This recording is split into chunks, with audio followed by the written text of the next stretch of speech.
Nurturing Talent in a Singing Lesson, Stage 5, Embed.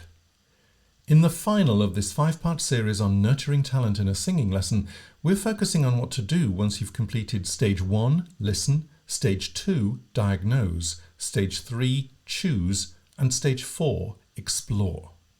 Stage 5, Embed. In the 5th and final stage of a singing lesson, the focus shifts fully from the teacher to the student. This is often overlooked by singing teachers, but it's one of the most crucial for the student. When you've gone through the listen, diagnose, choose and explore stages, you've come up with the perfect exercise for that task, that day, with that student. You try it out and it works. Congratulations. Now on to the next thing. Stop right there. You're doing the student a disservice. You may think your student has got it, but there's a learning reality that you're ignoring, and the lesson will nosedive if you don't include it.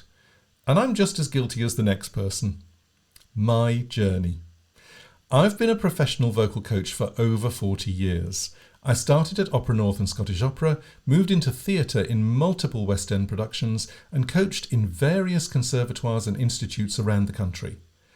I was very successful at getting people performance ready by the end of the session, and that involved tackling 7 or 8 different problems in an hour and giving a lot of instructions to the singer. I was very good at diagnosing, so I'd solve the first problem, get them to sing it once with the correction, and move on to the next one. It was a packed lesson every time, and I was exhausted by the end of the day from the level of concentration and energy I was using. But I noticed I talked and demonstrated a lot in lessons. Then I noticed the singers weren't retaining everything I was telling them. My first thought was to blame the singer. After all, I was very clear in my instructions, and they worked in the lesson. But the more I thought about it, the more I realised there was a learning reality that I'd missed. Do versus experience. The teacher might know from experience that the technique works, but the student doesn't. When a student tries something for the first time, they aren't aware of the effects. They're busy following your instructions and are focusing on them internally. It's like their brain is in do mode and can't experience. Do and experience are very different things. Remember learning to drive a car? You were essentially in charge of a 2-ton mobile wrecking ball. You had to concentrate on doing things you'd not done before. Which foot does what? Which button or stick controls which thing? What everyone else on the road is doing, and what the instructor is telling you. In my own driving test, I got stuck in the middle of the road turning at traffic lights with a blue-lighted, siren full-on ambulance coming directly at me at speed. I decided the best thing I could do was not stall the car, to sit exactly where I was and let the ambulance go around me. I passed my test. Now when I drive, I'm not consciously aware of all of those things I used to concentrate on. I can enjoy the drive, or the conversation, or the radio. Gillian and I even made a reel about driving relationships and beliefs relating to singing lessons. It's on the Vocal Process Facebook. Go check it out. How many repetitions to embed? Your student is in a similar situation. You give them an instruction and they must concentrate on the instruction to follow it.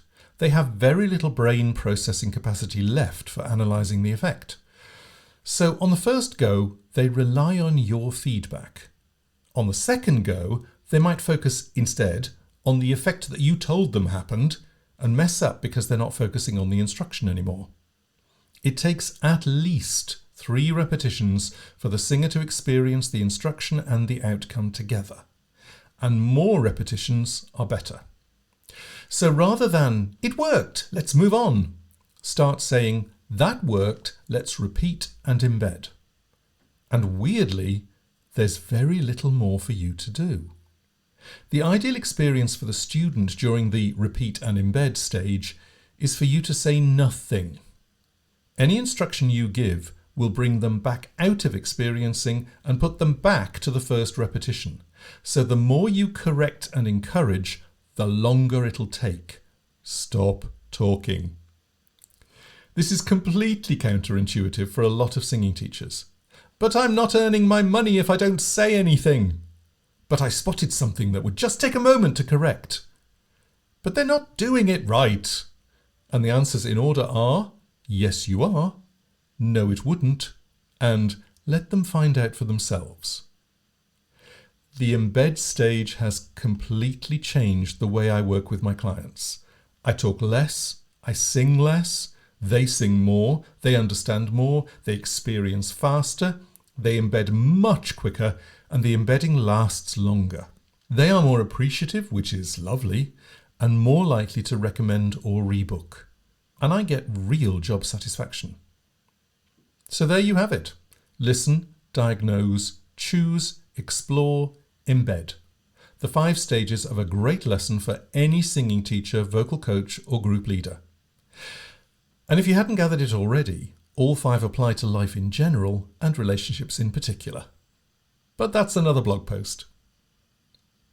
If you want to learn more about the 5 stages yourself and watch us include them in lessons, check out the 12 hours and 12 more hours to better singing teaching courses to experience how we do it.